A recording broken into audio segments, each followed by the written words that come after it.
तो तकरीबन 23 लाख सरकारी कर्मचारी जिनको इस नई पेंशन स्कीम से लाभ होने वाला है।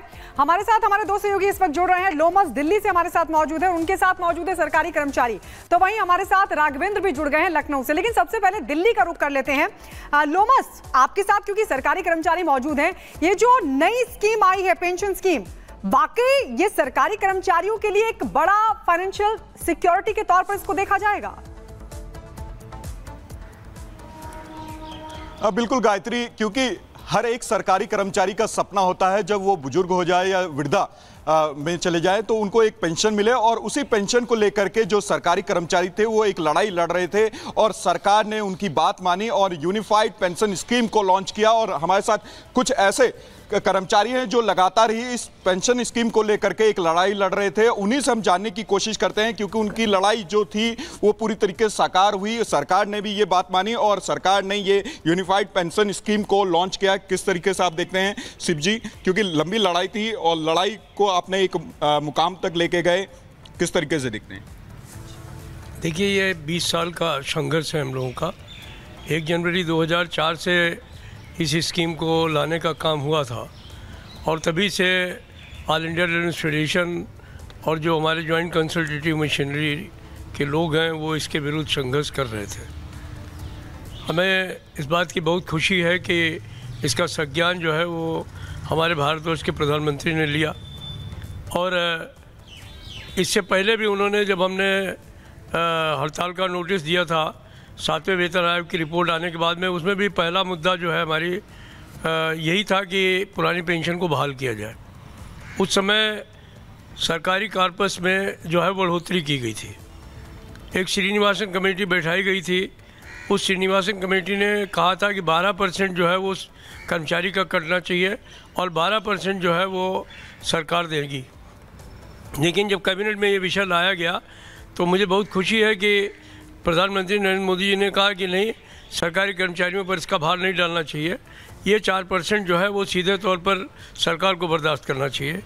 हमारे स्वर्गीय अरुण जेटली जी उस समय वित्त मंत्री थे, उन्होंने काफ़ी हिसाब किताब समझाने की कोशिश की थी, लेकिन मोदी जी ने उनकी बात नहीं मानी और 14% जो है 4% बढ़ा हुआ हिस्सा सरकारी ने देने का काम किया। तो उन्होंने इसको सीधे संज्ञान में लिया। हमने पूरा संघर्ष किया है लगातार इसके लिए, और 23 में तो पूरा साल हम लोगों ने संघर्ष किया है। फाइनली रामलीला मैदान में इतनी बड़ी रैली हुई, उसके बाद में ये सोमनाथन जी की अध्यक्षता में कमेटी बनी और उस कमेटी के साथ में national council JCM staff site की रेगुलर मीटिंग्स हुई हैं। स्टाफ साइट का सेक्रेटरी होने के नाते बहुत सारे बैक ऑफिस भी जो है मीटिंगें हुई हैं और सीधे मीटिंगें भी हुई हैं। और जिसके आधार, कितनी बड़ी जीत मानते हैं, कितनी बड़ी ये जीत मानते हैं आप? जिसके आधार पर जो हमारी मूल मांग थी कि हमारी सैलरी का आधा हमको पेंशन में दिया जाए और DNS रिलीफ दिया जाए, वो सरकार ने माना है। फैमिली पेंशन को देने की बात सरकार ने मानी है, मिनिमम पेंशन देने की बात सरकार ने मानी है, और जो लोग रिटायर हो गए हैं उनको भी इसका लाभ देने की बात मानी है। तो ये बहुत बड़ी जीत है। और कई लोग हैं यहाँ पे बात करने के लिए, उनसे हम जानने की कितनी बड़ी जीत मानते हैं आप? सर, ये बहुत बड़ी एक हिस्टोरिकल जीत है हम लोग के लिए और सभी के लिए ये जीत है, क्योंकि ये काफ़ी दिनों से IRF के नेतृत्व में, महामंत्री शिव कुमार मिश्रा जी के नेतृत्व में काफ़ी दिनों से लड़ाई चल रही थी और इसके लिए बहुत बड़ी लड़ाई संघर्ष, जैसे आप रामलीला मैदान हो या जंतर मंतर हो, बहुत बड़ा चाहे स्टेट लेवल पे उस पर किया गया। और आज हमें खुशी है कि हमारे महामंत्री जी के शिव कुमार मिश्रा जी के नेतृत्व में सरकार का ये बड़ा फैसला, सरकारी कर्मचारियों को पेंशन मिलना चाहिए और अगर आपकी नौकरी 25 साल पूरी होती है तो 50% आपको पेंशन मिलेगा। कितनी बड़ी जीत आप लोग मानते हैं? बहुत बड़ी जीत है। इससे बड़ी जीत तो हमने इतिहास में कभी देखी नहीं। हमारे GS general secretary AIRF Shiv Kumar Mishra ji की मेहनत 20 साल 25 साल लगे तब इस कामयाबी पे पहुंचे हैं। इनके लिए हम बहुत बहुत धन्यवाद करेंगे मिश्रा जी का। कॉमरेड SG मिश्रा जिंदाबाद, जिंदाबाद, जिंदाबाद। और ठीक है लोमस, आपने लोगों से बात करी, सभी लोग अपनी खुशी को व्यक्त कर रहे हैं। लेकिन अब दिल्ली से हम लखनऊ चलते हैं। राघवेंद्र के साथ भी कुछ लोग मौजूद हैं। राघवेंद्र, देखिए सीधे तौर पर 23 लाख लोगों को फायदा पहुंच रहा है और मोदी सरकार के इस कदम से लोगों में कितनी खुशी है वो दिख भी रहा है। यानी कि मिनिमम 10 साल आपको नौकरी करनी होगी और फिर पेंशन 10,000 रुपए आपकी कंफर्म है। लोग वहां पर क्या कह रहे हैं, कितना लंबा इंतजार पूरा हुआ और मोदी के इस कदम को कैसे दिख रहे हैं? देखिए मेरे साथ कुछ सेंट्रल एम्प्लॉई ही हैं, यानी कि डाक विभाग के पोस्टल डिपार्टमेंट के सेंट्रल एम्प्लॉई हैं जो केंद्रीय कर्मचारी कहलाते हैं। और जिस तरह से केंद्र सरकार ने कल यह फैसला लिया कि जो पेंशन स्कीम जो रुकी हुई थी, यानी नए नाम से आई है लेकिन वह पेंशन स्कीम जारी होती है। कहते हैं कि इन लोगों के बुढ़ापा के मेन सहारा होता है, वह एक लाठी होती है और जो एक बहुत ही ज़्यादा इनके लिए लाभदायक होती है। वो स्कीम शुरू हुई है। मैं इन लोगों से जानना चाहूँगा, कल जो सेंट्रल गवर्नमेंट ने जो स्कीम आप लोगों के लिए दी है, पेंशन स्कीम जो शुरू की है, कैसे आप देखते हैं? हम लोग के लिए या समाज के लिए बहुत अच्छी है चीज़ है। वर्षों से मांग भी आप लोग कर रहे हैं, बीच में बंद हो गया था, लेकिन केंद्र सरकार का ये प्रयत्न रहा कि दोबारा फिर इसको चालू किया जाए और लोगों को इससे बहुत सुविधा मिलेगी। क्या कहेंगे सर, किस तरह की राहत मिली है? अरे बहुत बड़ी राहत है। आप समझ लीजिए कि इससे बहुत लोगों में बहुत नाराजगी थी सरकार के खिलाफ। फिलहाल इस सरकार के खिलाफ कुछ ज़्यादा ही थी। कहते हैं बुढ़ापा बहुत बड़ा सहारा होती है पेंशन। हाँ, बुढ़ापा बहुत ही बड़ा सहारा होता है। इतनी सेवा देने के बाद आदमी को जो है ये सब पेंशन बहुत ज़रूरी होती है सर, सबको मिलती है। तो 60 साल हम सेवा करते हैं, उसके बाद जो है बेसहारा हो जाते हैं, तो फिर वो थोड़ा सा बहुत दुख था की बात है। काफ़ी वर्षों से भाई साहब इसके लिए लोग धरना प्रदर्शन कर रहे थे, चाहे ओपीएस की बात हो चाहे एनपीएस की बात हो, लेकिन अब गवर्नमेंट जो नई स्कीम आप लिए लाई है, आप इसको किस तरह देखते हैं? सर देखिए, हम लोग का मांग तो पुराना पेंशन स्कीम ही है, लेकिन ये है कि ये जो पेंशन आई है, कल जो घोषणा किया गया कैबिनेट में, कुछ मरहम लगाने का काम करेगा, लेकिन हम लोग का मांग ओल्ड पेंशन ही है और वही बेस्ट है। बाद में कि ये है कि कुछ न कुछ राहत देने का काम किया गया है मोदी जी सरकार के द्वारा। क्या कहेंगे भाई साहब?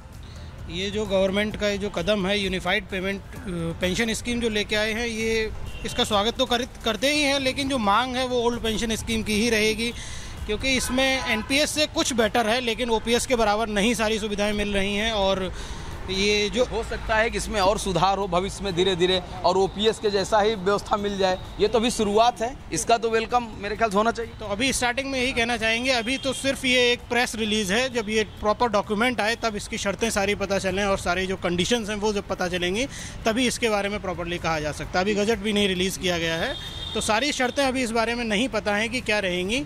और जितना अभी तक प्रेस रिलीज के माध्यम से पता चला है उसमें यही है कि ये एनपीएस से बेटर है। केंद्रीय मंत्री ने पूरी तरह से घोषणा किया है, वहां पर प्रेस कॉन्फ्रेंस किया है इसको लेकर। नहीं, देखिए बहुत सारे क्लॉजेज होते हैं जो कि एक बार में नहीं समझाए जा सकते। क्या कहेंगे, आप भी एक युवा हैं और आप भी आपको पेंशन मिलेगी तो कैसा लगेगा आपको? जी हमें बहुत अच्छा लगेगा। और अच्छा है, इसके लिए लोग आंदोलन कर रहे थे? जी हाँ, अच्छा है, बहुत अच्छा है। अच्छा स्कीम जी, अच्छी तो स्कीम है। हालांकि स्वागत तो सभी ने किया है, पेंशन स्कीम जो सेंट्रल गवर्नमेंट लाई है, मोदी सरकार लाई है, लेकिन कुछ लोगों को कहना है कि इसमें अभी और लाभ देने की आवश्यकता है, ओपीएस जैसे स्कीम की आवश्यकता है। लेकिन कुल मिलाकर के जो ज्यादातर सरकारी कर्मचारी हैं वो इससे बेहद खुश नजर आ रहे हैं। मोदी की गारंटी यानी अब पेंशन की भी गारंटी, क्योंकि पहले से बेहतर प्रावधान किए गए हैं। अब आपको ग्राफिक्स के जरिए हम दिखाने की कोशिश करते हैं ओपीएस, एनपीएस और यूपीएस में आखिरकार अंतर क्या है। देखिए, ओपीएस में आखिरी वेतन की 50% पेंशन का प्रावधान था और एनपीएस में निवेश के आधार पर पेंशन का प्रावधान है। तो वहीं यूपीएस की अगर बात करें तो आखिरी वेतन की 50% पेंशन का प्रावधान इसमें किया गया है। ओपीएस में सिर्फ सरकारी कर्मचारी शामिल थे, वहीं सरकारी निजी कर्मचारी शामिल एनपीएस में किए गए हैं। तो वहीं यूनिफाइड पेंशन स्कीम में सिर्फ सरकारी कर्मचारियों को ही शामिल किया गया है। इसके अलावा एक और अंतर आपको बताते हैं। ओपीएस की अगर बात करें तो इसमें सिर्फ सरकारी कर्मचारी शामिल, जैसे कि हमने आपको बताया, क्योंकि हम इनके बीच का अंतर आपको समझाने की कोशिश कर रहे हैं। कर्मचारी का कोई योगदान नहीं है, ओपीएस में यह प्रावधान था, जबकि एनपीएस में कर्मचारी का 10% योगदान का प्रावधान किया गया है। इसके अलावा यूनिफाइड पेंशन स्कीम में कर्मचारी का 10% का योगदान रखा गया है।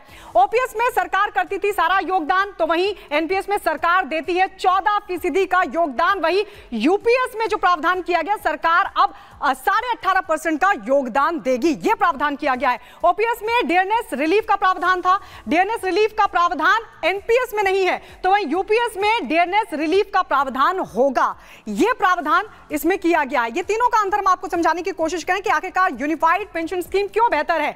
ओपीएस में 20 साल नौकरी पर 50% पेंशन का प्रावधान था, एनपीएस में रिटायरमेंट पर 60% एकमुश्त राशि और बाकी 40% पेंशन के लिए फिक्स किया गया है। तो वहीं यूपीएस में 25 साल नौकरी करने पर 50% पेंशन का प्रावधान दिया गया है, यानी फाइनेंशियली सरकारी कर्मचारियों को सिक्योर किया गया है मोदी की इस स्कीम के चलते। बिल्कुल। और दिल्ली से लोमस हमारे संवाददाता बने हुए हैं, उनके साथ वो सरकारी लोग भी हैं जो कि नौकरी करते हैं सरकारी विभाग में। लेकिन लोमस, एक और बड़ी खबर ये है कि 2004 के बाद जितने भी सरकारी कर्मचारी रिटायर्ड हुए हैं उनको भी इस योजना का लाभ मिलेगा। साथ ही इनके पास विकल्प है ओपीएस, इसके अलावा यूपीएस और एनपीएस को चुनने का, यानी कि किसी को भी